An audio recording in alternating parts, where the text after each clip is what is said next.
Hello everyone and welcome back to my YouTube channel. Thank you for joining me. I've literally grabbed a couple of minutes to make this Metaphysical Moments upload. Not that I'm not paying careful attention to what I'm about to say, but I've just been so busy. First of all, I have to say hooray, we finally hit 1,000 subscribers and I couldn't have done it without you. So thank you to everyone who has subscribed, every viewer. Thank you for every like, comment, share, all the rest of it. I'm absolutely ecstatic and here's to great things ahead. So for this Metaphysical Moments, I'm talking about isolating feelings for the purpose of achieving a specific outcome. So how do you isolate a feeling for the purpose of achieving a specific outcome? This ties into the law of reversibility, which states that if condition A produces effect B, then inversely effect B, if achieved, would cause condition A. That's something you can read more about in Neville's lectures and things online. Okay, so as we know, all physical things have a non-physical or non-observable feeling slash emotional or psychological correlate. And this is what makes it possible for us to have literally anything we can feelingly accept as true, despite all evidence to the contrary. So when you have decided what it is you want, how do you isolate the feeling or the invisible counterpart so that you can assimilate it and make your desire an outward expression? And I'm just going to run through some steps. It's a very simple exercise. And of course, you're always welcome to ask any questions in the comments box below. So as I say, I wish I had more time to do this for you, but it really is quite straightforward. I'm just going to run through the 4 or 5 steps and then that will be it. Okay, so firstly, you need to be clear about what it is you want. So it's not enough to say, I want to be happily married, for example. You would need to qualify what being happily married would look and feel like to you. And the more detail you're able to think of, the more real it will feel. And this is you getting ready to perform the metaphysical prayer. Okay, this is not what you do during the prayer, it's what you do before. And you can spend as much time as you need to on this. I think one of the things that really works against people when they're trying to manifest the things they want using the techniques of Neville is that they think that you're supposed to kind of conjure up the scene while you're in the meditative state. That's not true. You need to spend time being really clear about what it is you want and how that thing looks and feels and functions and operates with you in the starring role. Okay, and as I say, the more detail you're able to think of, the more real it will feel.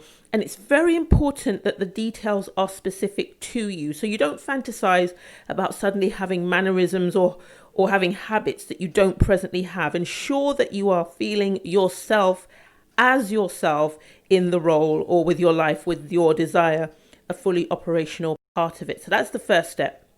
Secondly, you need to get into the right frame of mind before you go into the prayer.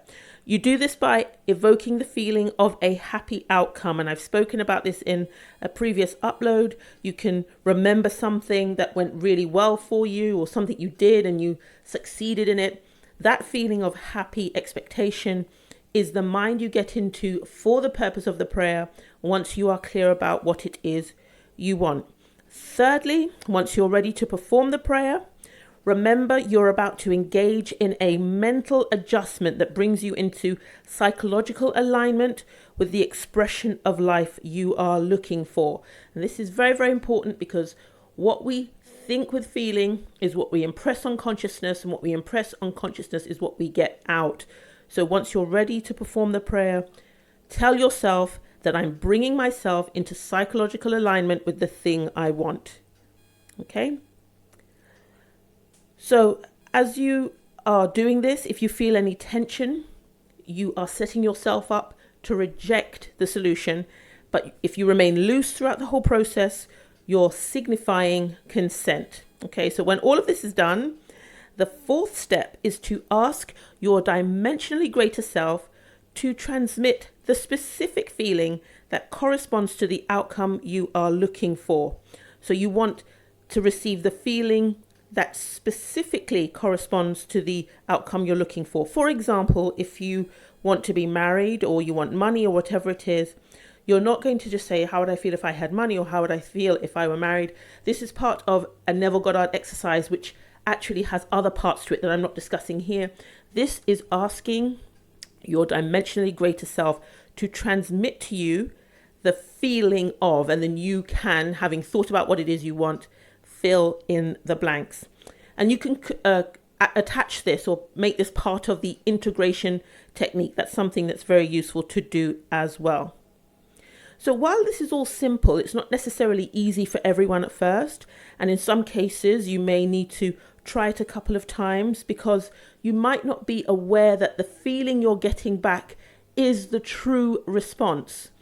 That's to say, your dimensionally greater self is telling you exactly how you would feel if your desire was realized. Sometimes people think that fireworks are going to go off. That's not necessarily true. You may feel a much more muted response. So you have to get used to trusting that the feeling that gets transmitted back to you in response to your question is what is true for you. And then you allow yourself to experience the feeling, and then an image will form in your mind. So this is different to what you do before you get into the meditative state. The image that forms is a truer or a more accurate representation of what your life is going to look like. So you don't try to form this picture yourself. You allow the feeling that's being transmitted to you to bring up the picture.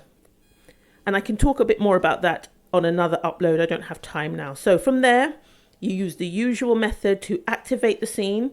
Remember, you touch, taste, smell, and all of that.